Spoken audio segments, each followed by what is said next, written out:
Hello, welcome back to our animation course. So far we're almost done with the control setup for our spaceship. If you remember, we've already done the cockpit open, left and right flaps, left and right wings, which I had them fold up and down like that.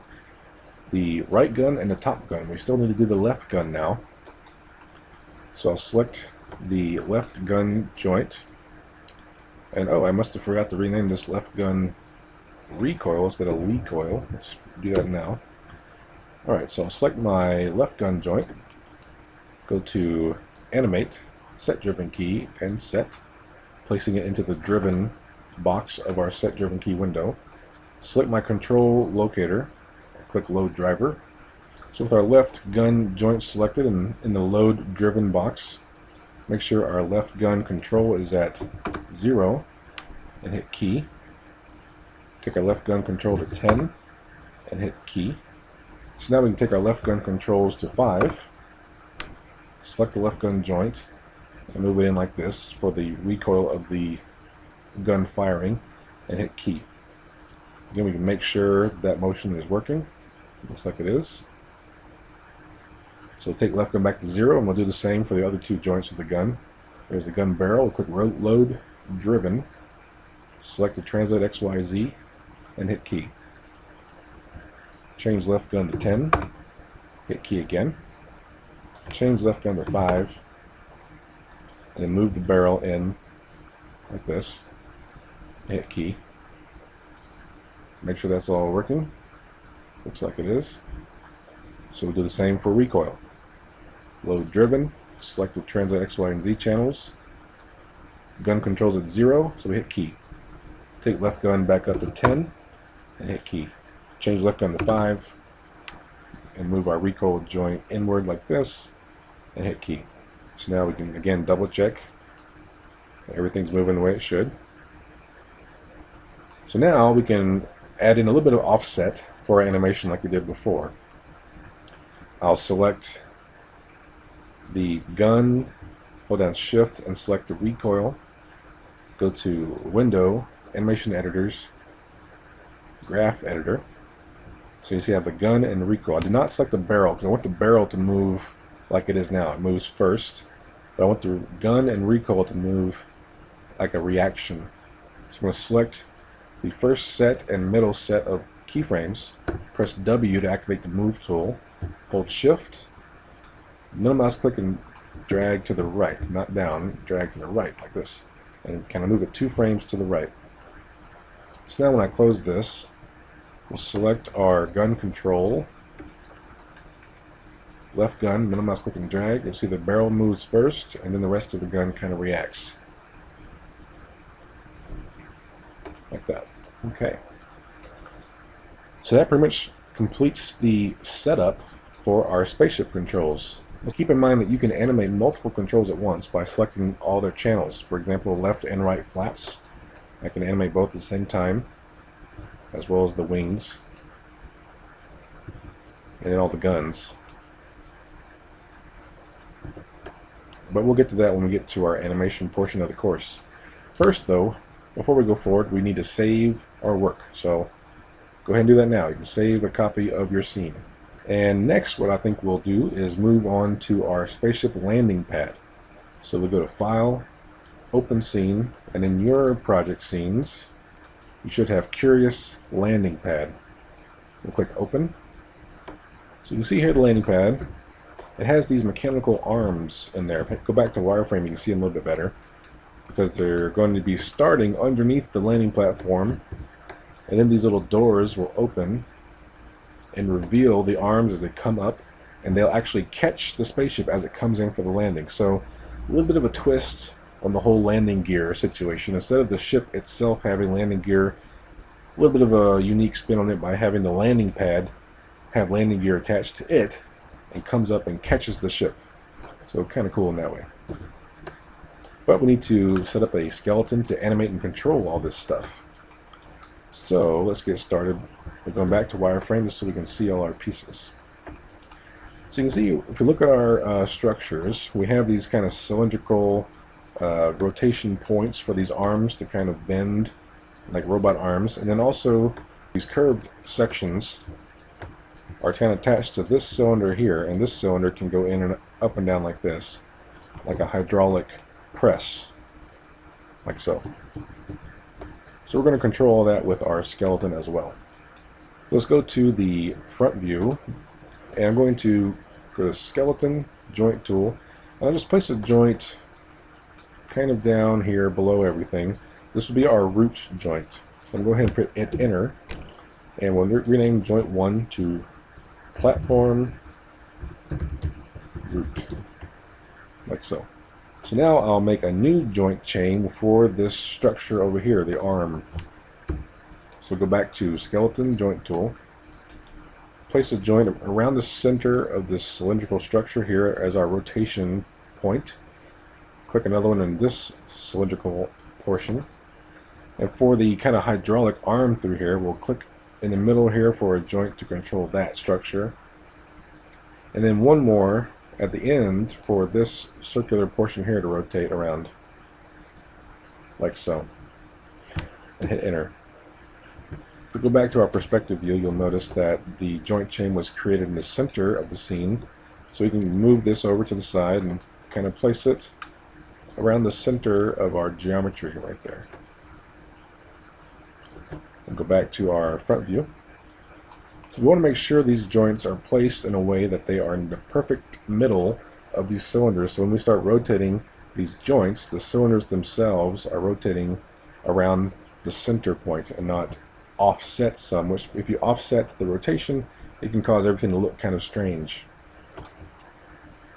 So one way you can assure that is by snap aligning the joint to the points in the cylinder that make sense for the middle. If you imagine a line going through the middle from top to bottom and through the middle from left to right, where those two lines converge is the center of the cylinder. And because we have these edges here, if I select these points are the center left and right, and these points are the center up and down. So we can snap a line to these points to get the exact middle. So I select my joint, and if I just move it right now, you'll see it moves all the joints in the skeleton chain. We want to move only this joint by itself. So holding down the D key, D as in dog, you can now move that joint all by itself. It will not affect the other joints while you're holding the D key, like so. So hold down D. So while D is held down, you can hold the V key, V as in Victor. And I'll click that, you'll see my little yellow square becomes a yellow circle. And what V does is it's a shortcut key for snap to point. Now I don't want to actually snap it to a point, because that will snap it to these points along the outer rim of the cylinders. And we want the center of the cylinders, not those points. So I'm going to undo all that. So I hold down D and V for edit the position of the joint as well as snap to point. And instead of clicking and dragging on the yellow circle to move and snap to these points, I'll instead click and drag on the red x-axis line here, click and drag like this, and whenever I mouse over these points, it aligns to the point's position without actually moving to the point. It just aligns to where they are, and it stays where it is when it comes to moving up and down. It does not move up and down toward those points, it just aligns with it left to right. So I'll align left to right with these points that represent the middle of the cylinders going up and down. Hold D again, hold V, left click on the green y-axis handle, and now I'll drag my mouse to these points, and you'll see now that's not moving left and right, it's just going up and down and aligning to the same positioning up and down as the points I'm mousing over. So we'll mouse over the points here that represent the middle of the cylinder on left and right, and let go. So now I can be assured my joint is placed in the exact center of this cylinder structure. So we'll do the same with this joint. We'll select it, hold D and V, left click on the red x-axis handle, align it with this point, do it again, but instead use the green y-axis handle and align with this point. And now I'm in the middle of the structure. With this joint here, because we're dealing with a half cylinder, we can kind of use this line as our guide. You hold down D again, but instead of holding V for snap to point, we can hold down the C key, which is snap to curve, or in this case, polygonal edges. We can snap to the edge. Now, snap to edge works a little bit different than snap to point does. If I just left click and drag on the joint, you'll see it does not snap to the edges at all, even though I do have the C button held down for snap to curve, or snap to edge does the same thing. So what you have to do for snap to curve to work, so hold down D and hold C, and now I'll middle mouse click on the edge that I want to snap to. So middle mouse click and drag, and now you'll see my joint is snapped to that edge and is running up and down along that edge while I have the middle mouse button dragged, clicked and held while I move my mouse. So I can let go around the center of the cylinder point, about right here or so, like that. Now if I go back to my perspective view and look at that joint, you'll see it's moved over to the side because it's snapped to exactly that edge's position. But we can do the same point snap align thing to snap it to the middle of this point here. So hold down D again, V for snap to point this time, left click on the blue Z-axis handle, and drag our mouse over one of these points in the middle to make sure it's right in the middle of the structure that we want. And this is our joint chain for this arm. So we can rename our joints now if we wish. We can name this, for example, left arm hinge 1. That could be left arm hinge 2. And this one's not a hinge, this is more of a hydraulic press type of thing, so we can call this left arm press. And the one at the very end is another rotation point, so left arm hinge 3. So we can select hinge 1, hold down shift and select our root joint and press P, so we can parent our arm skeleton to the root joint. So then we can just mirror our arm skeleton over to the other side like we did with the spaceship wings. So we want to select the hinge 1 joint, not the root joint, just the hinge 1, and then all those joints that are attached to it will be mirrored. Go to skeleton, mirror joint options, and this time we're going to be searching for L and replace with R and hit mirror. So we can check our naming, so we can select this joint and see it's called right arm hinge 1, right arm hinge 2, right arm press, right arm hinge 3. So next we can work on the skeleton for this arm. You see it doesn't have the rotation points that the others do, it's just more of a straight hydraulic press up to catch the nose of our spaceship. So we'll go back to our front view, go to skeleton, joint tool. So I kind of click here at the base of this cylinder, and click for this cylinder, and then this one in the middle is 3 kind of telescoping cylindrical structures. And then I'll also place a 4th joint just up here, still going in kind of the same angled direction as our others, and hit enter. So now I can select this joint at the top here and just delete it like that. And the reason why I did that, if you'll notice, the orientation of our joints, press W for the move tool, the orientation of this joint is aligned with the direction that we placed the joint after it. So this joint is now aligned with this joint's placement of it. And this joint is aligned like so because we placed that 4th joint. If we didn't do that, if I just kind of click here and here and here and hit enter, the first joint is aligned in the same direction that we're going with the skeleton as is the second, but the last joint is not, because it did not have a joint that it was aligning with. It is the last joint on the chain. So by placing that 4th extra joint, we gave this joint a direction to look, and then we can delete that joint when we don't need it anymore.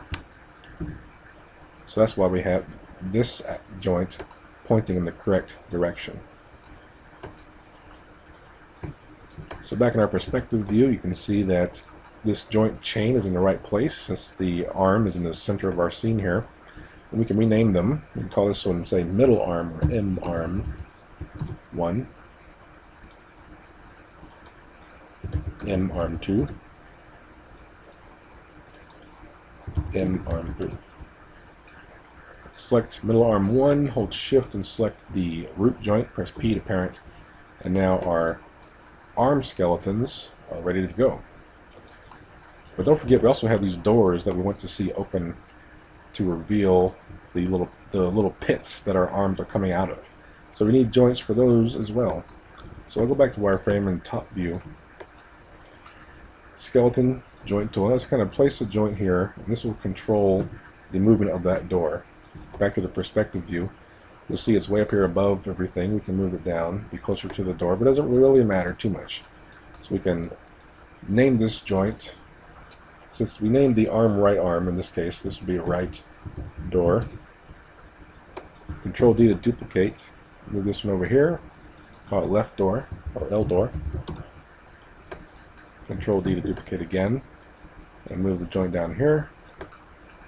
We can call it middle door, or M door.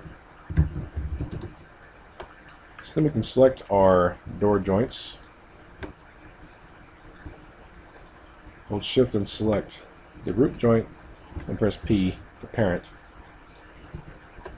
And now all of our joints are placed, ready for our controls. But first we need to bind all our geometry to the skeleton so that the skeleton is moving the geometry the way we want.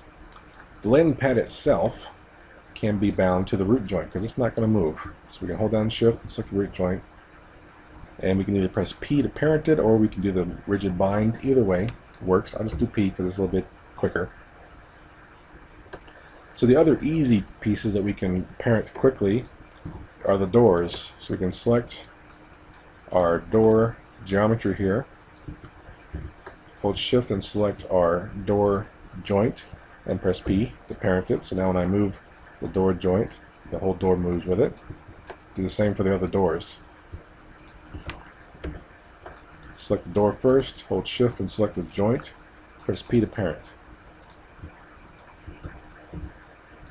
So now moving these door joints will open the door. You can see it better in shaded view, like this. So now we can select the groups of our arm geometries and have them bound or parented, either way, to the joints that control them. So these structures on the end of our armature will parent to the joint on the end of the skeleton for the arm. Press P to parent. Now if I select that joint and rotate it, you can see how that arm portion will rotate with it. Next, let's grab this cylinder and let's do a rigid bind with it. So if we select the cylinder, hold Shift and select this joint, the press joint, go to Skin, Bind Skin, Rigid Bind, Options, Edit and Reset, make sure we have our default values, but otherwise we're going to change Bind to be Selected Joints and hit Apply. If you close that now and move this joint, that geometry moves, and because this joint up here is parented to this joint, it will also move. So these pieces here will move along with it. This cylinder will be bound to this joint here. So we select this cylinder, hold down Shift and select this joint, go to Skin, Bind Skin, Rigid Bind. So when we rotate this now, that cylinder rotates with it. These two cylinders here that make up the hinge, as well as this arm piece, are both going to be bound to this joint, this hinge down here. Make sure you have it selected correctly and then go to Skin, Bind Skin, Rigid Bind. So with this joint selected, I can rotate like this. If I press the up and down arrow buttons on my keyboard, I can move up and down the hierarchy like this. So I can rotate this, undo, press down, rotate this, undo, press down. I can move the press up and down like this, and undo. And press down again, I can then rotate this piece and undo. I'm making sure to undo because I know that this position that they're in right now is the position that they will be in whenever they catch the ship, and I don't want to mess up the positioning right now. So then we're going to do the same setup with the other arm. I'll select these pieces on the end of this arm, hold Shift and parent them to this joint on the end of the chain, press P. And I'll select the press cylinder, and we can either parent or bind, either way. Hold down Shift and select that joint, Skin, Bind Skin, Rigid Bind.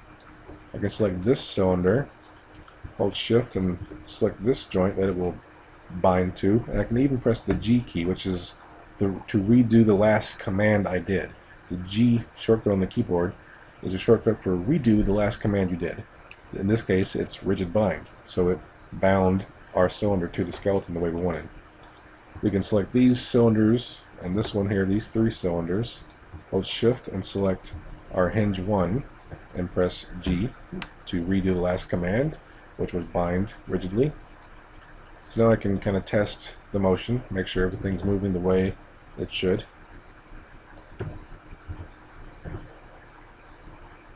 Looks like it is. Alright. So now we'll go to the middle arm, which is not quite as complex, just kind of a series of pistons. We'll select this cylinder here at the bottom, hold shift and select the base joint on the chain, and you can just parent these if you wish, either way. Press P to parent. Select this cylinder, hold down shift and select that joint, P to parent, and then all of these pieces on the end. It's kind of a, almost looks like a rake or something. Hold shift and select the end joint, oops, and press P to parent them as well.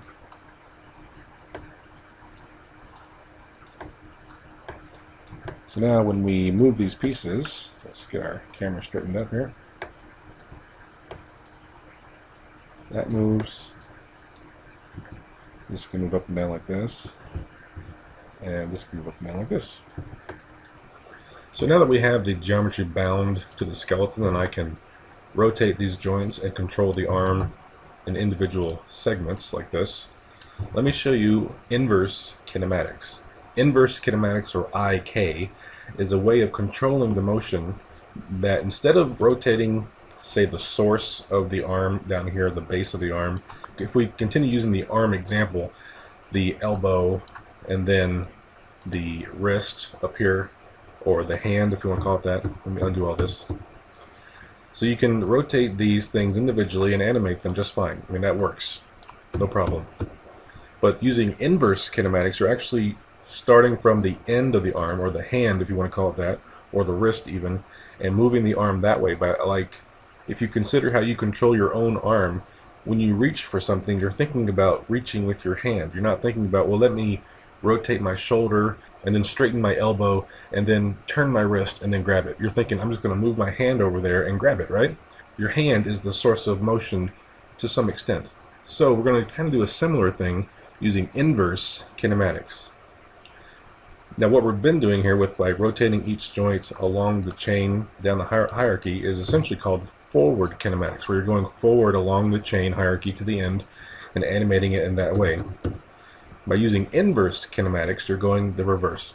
So let's go to Skeleton IK, which is inverse kinematics, the IK handle tool. If we select this tool, we get our little crosshair, and we want to select the base joint of the arm in this case. We click the hinge 1 joint, and now I'll click what's essentially going to be the wrist. Now you might think the end of the arm up here, the hinge 3 joint, but we're actually going to use the press joint, and I'll show you why in a minute. So click this one and you'll see I have this line connecting the hinge 1 to the press joint, and I get this handle, and if I hit the W key for a move tool, I can move it, and you can see what happens. So it moves essentially like an arm. Instead of having to rotate all these joints to get this motion, I can just move this handle, and it handles all the rotation for all these joints automatically. And it can get a much more natural look to the motion. Like that. Kind of funny. Let's go back to wireframe. Now let me undo all this motion, and let me show you what happens if you did use the very far end joint as the end of the IK handle. So I'm going to go to Skeleton, IK handle tool, click the hinge 1, and then I'll click the hinge 3 up here. I still get the line. If I go down here, you can really see how the press cylinder here, the cylinder in the middle, is no longer aligned with the arm, and it's now kind of getting crooked, breaking the form of the arm. Let me go to shading. Let's see if X-ray might help. There we go. So you can kind of see it here. You see how this cylinder is not symmetrical or flush with the cylinder that it was encased in. The casing is no longer holding it properly. And sorry for all the flickering. So that's why, let me undo all this.